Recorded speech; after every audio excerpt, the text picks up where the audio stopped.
Y llegó la hora de escuchar a nuestro siguiente conferencista, ex pastor y teólogo protestante, actualmente dedicado a la doctrina de la Iglesia Católica Romana y a la autoridad eclesiástica. Recibamos con un fuerte aplauso al doctor Fernando y a Lisette Casanova.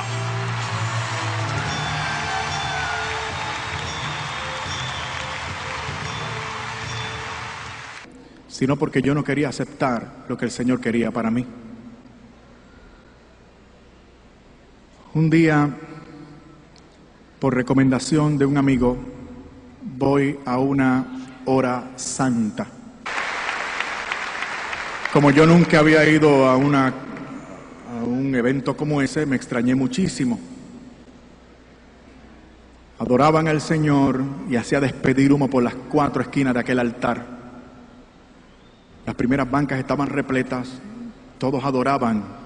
Me di cuenta de que adoraban lo que estaba colocado encima de aquel altar.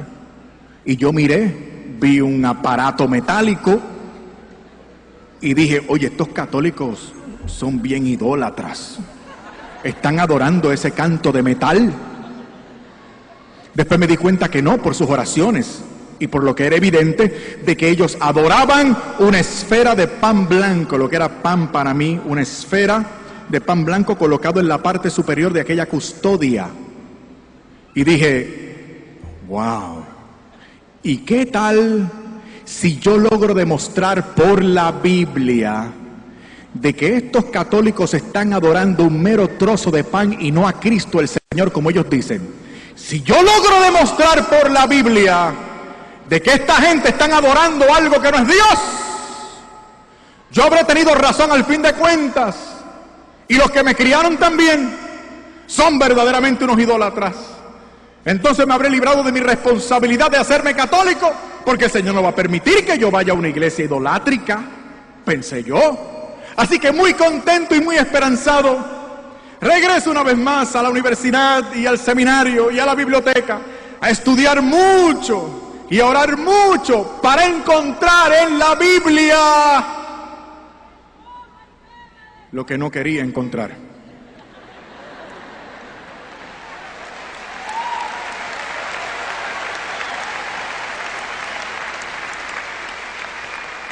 Tantos textos, Dios mío.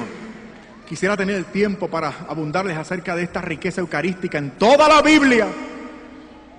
Miren, 1 Corintios capítulo 11, versículos del 23 al 26, eran los versículos que yo utilizaba para celebrar la cena del Señor en mi iglesia. Pero el apóstol San Pablo se refiere a esa cena después de los versículos 27 hasta el 32 como presencia real y verdadera, mediante un texto griego, diakrinon, mediante el texto o mediante la palabra griega diakrinon, que significa darse cuenta de la verdad que subyace frente de ti, detrás de esas apariencias que te engañan. Me di cuenta de que San Pablo está hablando de la presencia real. Ves pan, pero no es pan. Sabe a vino, pero no es vino. Diakrinon, tienes que darte cuenta del verdadero cuerpo y la verdadera sangre del Señor. ¿Y qué me dicen ustedes de San Juan capítulo 6? Más de 40 versículos que nos hablan, nos evidencian la presencia real de Jesucristo en la Santa Misa. Hay gente allá afuera que no ven la Santa Misa por ningún lado en la Biblia, pero aquí en un solo capítulo, el capítulo 6 de San Juan, se dedican más de 40 versículos a hablarte acerca de la presencia real. El Señor en este pasaje es retado, su palabra es negada, resistida, porque el Señor dice que hay que comérselo y hay que bebérselo, que su carne es verdadera comida y su sangre es verdadera bebida. El Señor dice que el que lo ingiere obtiene vida eterna y la gente no lo quiere creer, la gente lo resiste. Y profundizando en el pasaje bíblico me di cuenta de que la gente se resistía porque creían que Jesucristo era un mero hombre, a lo sumo un milagrero. Y como era un mero hombre, Jesucristo podía equivocarse. Y como podía equivocarse, Jesucristo podía decir lo que no era verdad. Pero yo sabía, número uno, que Jesucristo nunca miente, y número dos, que Jesucristo tiene el poder para hacer lo que dice.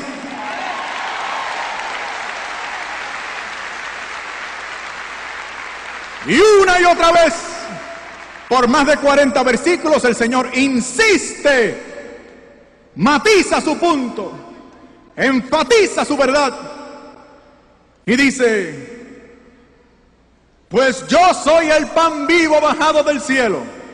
Quien coma de este pan vivirá para siempre. Y el pan que voy a dar es mi carne por la vida del mundo. Mi carne es verdadera comida. Mi sangre es verdadera bebida. El que come mi carne y bebe mi sangre tiene vida eterna.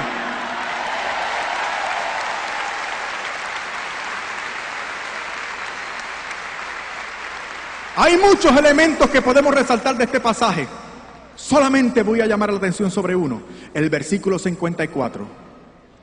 Yo estoy leyendo desde los manuscritos del Nuevo Testamento. Hay una colección de manuscritos del Nuevo Testamento llamado Nestlé. A partir de esa compilación de manuscritos del Nuevo Testamento, uno puede abordar el texto original, griego koiné. Y yo estoy leyendo desde el original, y me doy cuenta de que hasta el versículo 53 el Señor está hablando del que se lo come. Jófage es la frase. Jófage, el que come, como ingerir alimento. Pero es precisamente en ese momento cuando el Señor es más virulentamente contradecido, que el Señor no solamente insiste en su punto, no se muda, no cambia, sino que ahora se hace más intenso. Ahora el Señor cambia el verbo en el versículo 54. Ya no habla de jófage, ahora cambia a jotrogon. Jotrogon. Y cuando leí eso, supe que me estaba metiendo en un grave problema. Ya el Señor no habla del que solo come. Ahora el Señor dice: el que no me muerde, el que no me mastica, el que no me roe con los dientes, ese no tiene vida eterna. ¿Qué más literal lo quieres? ¿Qué más literal yo lo quería?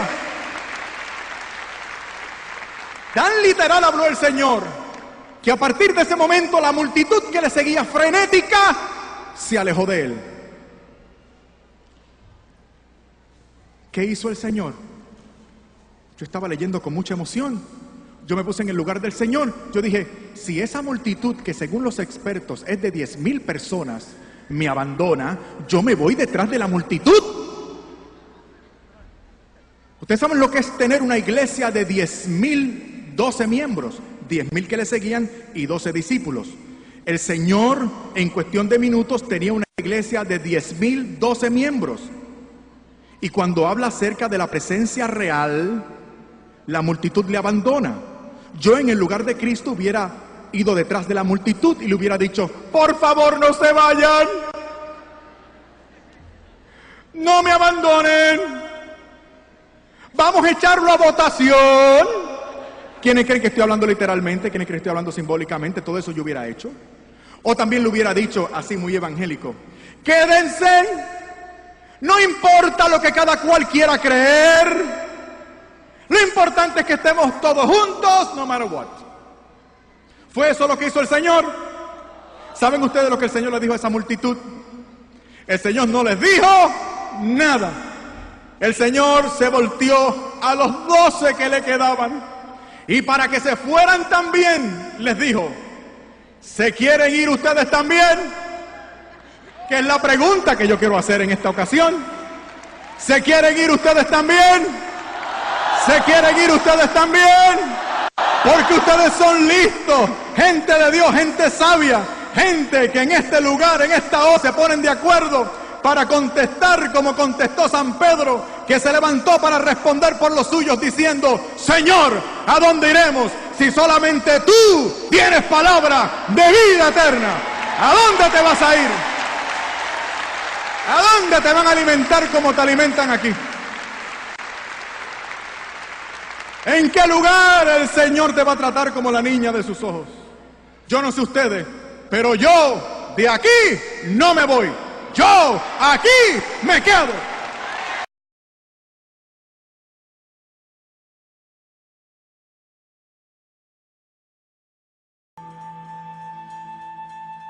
Con mis investigaciones lo que yo trato es que la ciencia se ponga al servicio del discernimiento de las autoridades de la Iglesia.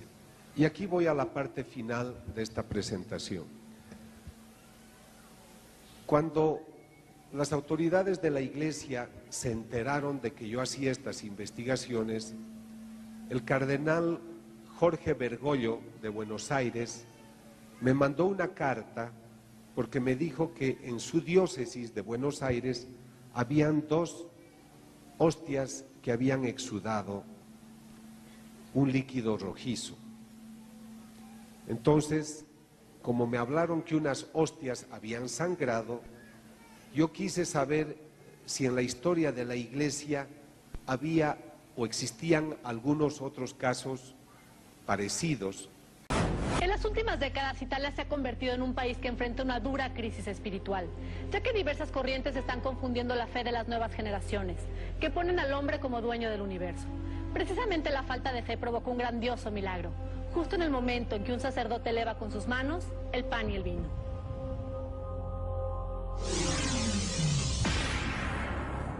Después de que usted ya tiene una referencia de lo que es un milagro eucarístico, nos centraremos directamente en el más extraordinario y conocido de todos, el milagro del Lanciano. Un hecho en donde científicos se han enfrentado con una gloriosa derrota, ya que este hecho golpea fuertemente cualquier teoría o hecho científico que trate de explicarlo. Sí, desde mi infancia conozco el milagro de Lanciano. Lanciano es una ciudad en el centro de Italia, hacia el mar Adriático, cerca de Pescara. En la cultura de la gente en Italia es un milagro fácilmente, un punto de referencia bastante preciso y fácilmente identificable. Aquí permanecen desde hace más de 12 siglos el primero y el más grande de los milagros eucarísticos. En el año 700 después de Cristo, un monje de la orden de San Basilio rogaba a Dios en busca de fe. Él era una persona muy sabia en las cosas del mundo y por esta razón su fe pasaba por un momento de prueba. Dialogaba en oraciones con Dios y rogaba por entender el hecho de que Jesucristo está presente en verdadero cuerpo y verdadera sangre en el momento sublime de la Eucaristía. Este misterio conocido como la transubstanciación, una mañana, al celebrar la Santa Misa, al pronunciar las palabras de la consagración y tras elevar en lo alto la hostia y el vino de consagración, sucedió algo que llenó su corazón de nuevo de esperanza y expulsó sus dudas. El religioso tembló y lloró al sostener de repente entre sus manos un trozo de carne. Aumentó su sorpresa al darse cuenta que en el cáliz había sangre. La gente cayó de rodillas pidiendo perdón. Gritaban sus pecados, sintiéndose indignos de presenciar el milagro. Un regalo de Dios para el creyente, para que se pueda confirmar en la fe y como este milagro fue hecho cuando un celebrante dudaba. Por supuesto que un relato así es fácilmente sujeto de dudas, ya que esto ocurrió hace siglos, pero se sorprenderá al saber que estas reliquias aún se conservan intactas y aún son sujeto de investigaciones que han tratado de explicar el fenómeno. Dichas investigaciones lo único que han hecho es fortalecer la lección de vida que recibió el monje italiano. En sus manos se transformó realmente el pan en carne y el vino en sangre. Hasta la llegada de la modernidad y los más recientes estudios que comenzaron en 1971 para arrojar 20 años después, en el año de 1991, los resultados impactantes del profesor Odoardo Linoli, experto en anatomía e histología patológica. Los resultados simplemente hicieron que la ciencia cayera a los pies de la gloria del Altísimo. La carne es verdadera carne humana. La sangre es sangre humana del tipo AB, el mismo tipo de la sábana santa. En ella se encontraron las proteínas normalmente fraccionadas, con la proporción en porcentaje, correspondiente sin explicación alguna al cuadro seroproteico de la sangre fresca normal. La ciencia no ha podido explicar tampoco cómo es que sin ningún tipo de sales o químicos, este trozo de carne se conserve hasta nuestros tiempos. Religiosos y creyentes de este hecho sin precedentes en la historia universal de las ciencias exactas refuerzan su fe cada vez que escuchan estas palabras desde los altares. Este es el Cordero de Dios que quita el pecado del mundo. La conferencia episcopal hizo estudiar esas sustancias y encontró que la hostia se había convertido en carne, en músculo del corazón. Y lo que ustedes están viendo es el músculo del miocardio y corresponde al ventrículo izquierdo. El profesor Odoardo Linoli de la Universidad de Siena hizo la investigación. Él demostró que la carne era corazón y la sangre era sangre humana de tipo AB, parecida a la sangre del mismo tipo, que la sangre de la sábana santa. Luego en Italia, en Bolsena, en el año 1263, otro sacerdote celebraba la misa y también dudó si Cristo estaría presente en la Eucaristía, esto repito en el siglo XIII, y cuando él dudó, la hostia empezó a sangrar. Él la puso en el corporal, que es el que ustedes pueden ver, y pues se conservó hasta el día de hoy.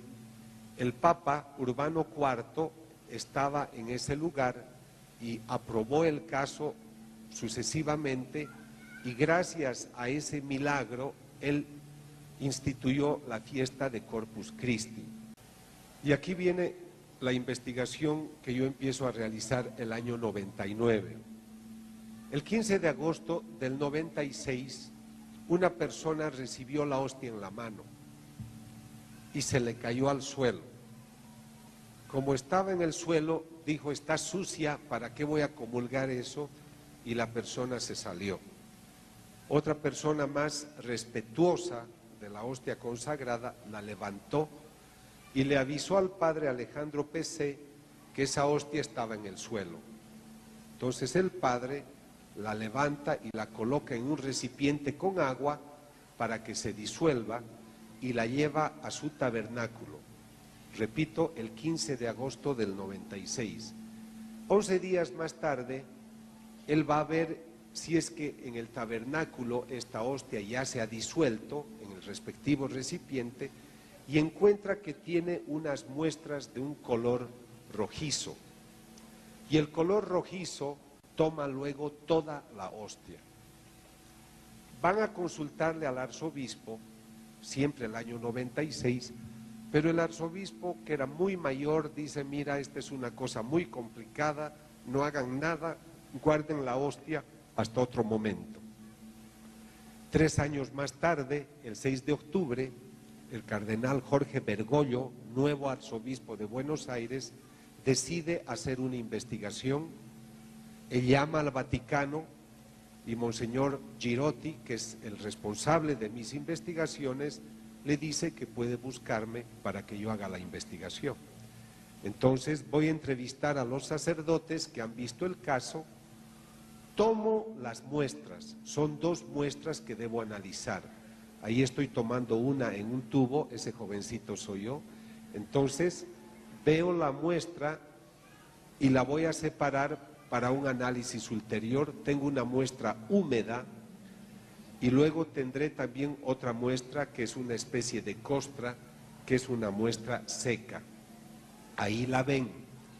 Las 2 muestras, el día 21 de octubre del año 99, llevo a los laboratorios de California, de Forensic Analytical, y el día 26 de enero me dicen que se trata de sangre humana y que tiene código genético humano. O sea, ese líquido rojizo que le sale a la hostia es sangre. Entonces me dicen: doctor, tenemos que avanzar un poco más en la investigación y lo vamos a contratar al profesor Lorenz, que es experto en histopatología. Pero ¿por qué quieren al doctor? Yo estaba asustado por los costos, porque estas investigaciones tengo que financiarlas yo, esto no te paga la iglesia, y esos estudios son caros. Entonces yo tenía miedo, ¿por qué querían que entre otro médico? Dicen, ¿por qué hemos encontrado algo que parece piel humana? Entonces el doctor hace el análisis y dice, aquí hay piel humana y glóbulos blancos. Cuando me dicen que es piel humana, me viene un presentimiento y decido viajar a Italia a buscarlo al doctor Odoardo Linoli, que había estudiado la hostia de Lanciano y dijo que era músculo del corazón. Entonces él ve la muestra que nosotros le llevamos con dos amigos australianos y él dice, esto no es epidermis, esto no es piel humana, esto es probablemente tejido del corazón. El 2002 lo buscamos al profesor John Walker, que es el que investigó y descubrió la espina en el Cristo de Cochabamba, y él hace el análisis de nuestras muestras y dice, se trata de células musculares, esto no es piel humana. Todas las investigaciones posteriores muestran que esto es más bien músculo. Y el 2003 el profesor Lorenz, que me había dicho que esto se trata de piel humana, se rectifica y me dice, esto puede corresponder a tejido del corazón. El profesor Linoli me dice, probablemente sea corazón. Este profesor me dice, puede corresponder, ninguno me da la seguridad. Pero en Estados Unidos hay un profesor que es el mayor experto en patología del corazón, es un médico forense. Cuando alguien muere por problemas del corazón, él abre el corazón y te dice por qué ha muerto. Entonces, nosotros le llevamos las dos muestras que ustedes ven en la parte inferior para que las analice. Y el día 2 de marzo de 2004, este profesor de la Universidad de Nueva York ve nuestras muestras. ¿Qué es lo que este profesor dice? El 20 de abril de 2004, o sea, ya son 5 años hasta ese momento de mi investigación, él accede a una entrevista personal. Este es el profesor Lorenz, les muestro para que vean en vivo. Él encuentra que es músculo del corazón, él encuentra los glóbulos blancos. Este es el profesor Linoli, que está viendo nuestras muestras. Es el momento en el que dice, probablemente esto es músculo del corazón, pero la opinión final nos otorga el profesor Tsugibe de la Universidad de Nueva York. Y aquí voy a llegar a la parte más importante seguramente de toda la conferencia. Este profesor está viendo a través de su microscopio esta muestra y en su libro nos está mostrando la parte del corazón que tiene bajo su microscopio. Ahora necesito que todos vean mi joven rostro, porque les voy a decir algo muy importante. Imagínense que ustedes están en el laboratorio con este profesor. Él levanta la mirada y te dice, su paciente ha sufrido mucho. ¿Y por qué? Él no sabe que esto viene de una hostia. Doctor, ¿por qué dice que mi paciente ha sufrido mucho? Porque por lo que yo veo, ha tenido un infarto al corazón, le ha dado un ataque. Y probablemente el infarto, que le ha durado casi un día, le ha venido porque le han dado un golpe en el pecho con alguna piedra o con algún palo, lo han golpeado. ¿De qué ha muerto su paciente? Dígame. ¿Qué le han hecho? Ha sufrido mucho su paciente. Ahora, él vuelve a mirar a través del microscopio. Y ahora sí, véanme. Porque él levanta la vista y dice, ¿cómo hacen ustedes para traerme un tejido vivo si se supone que esto viene de un hombre muerto? Y la pregunta al doctor, doctor, ¿por qué dice eso? Y mira por el microscopio, porque el tejido está latiendo.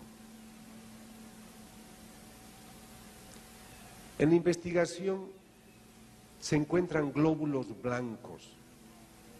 Se pensó que era piel humana porque las estrías de los músculos estaban separadas, eran irregulares. Y eso ocurre cuando los tejidos están inflamados o lastimados. Entonces, en el primer estudio no se pudo determinar, pero llamó la atención que habían glóbulos blancos. Si ustedes van al laboratorio y les extraen sangre, sus glóbulos blancos, a los 10-15 minutos se desintegran y desaparecen.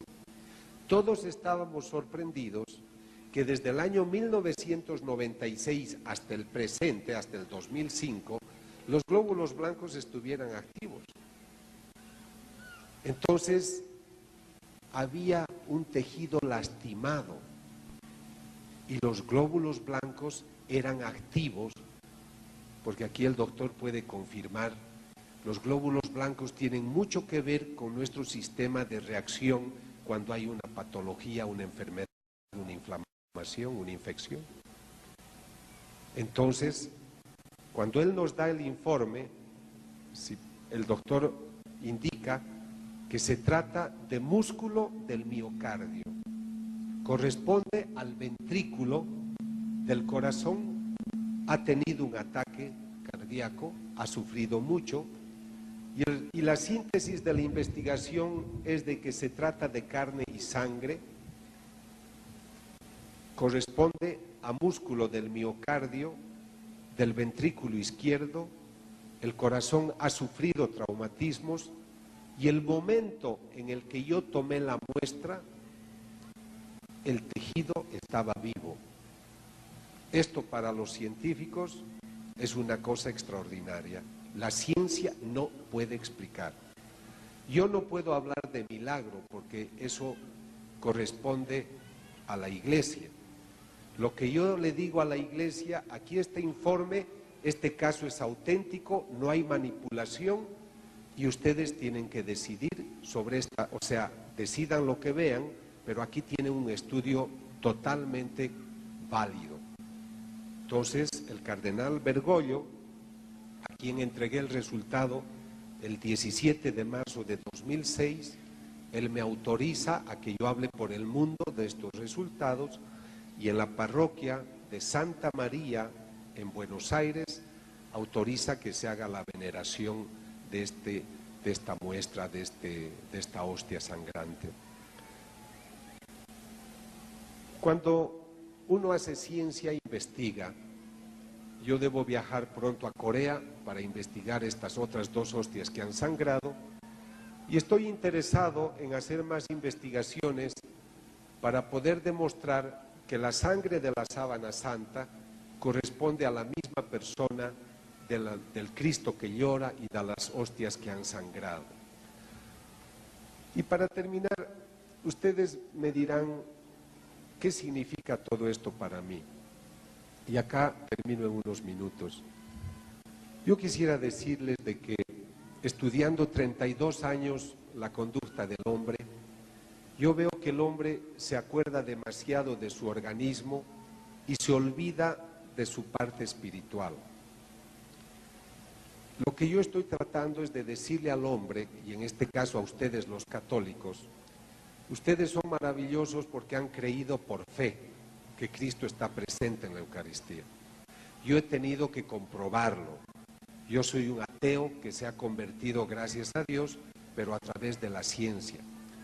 Me da vergüenza pensar que supuestamente los doctores sabemos muchas cosas, pero veo que yo era un mamífero muy reptiliano que había ignorado todas las enseñanzas del Espíritu.